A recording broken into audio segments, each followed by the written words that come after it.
5. Biomorphic shapes and forms. Discover the allure of biomorphic shapes and forms inspired by nature, incorporating organic curves and patterns that evoke a sense of fluidity and natural movement.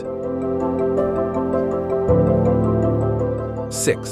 Sunlit spaces.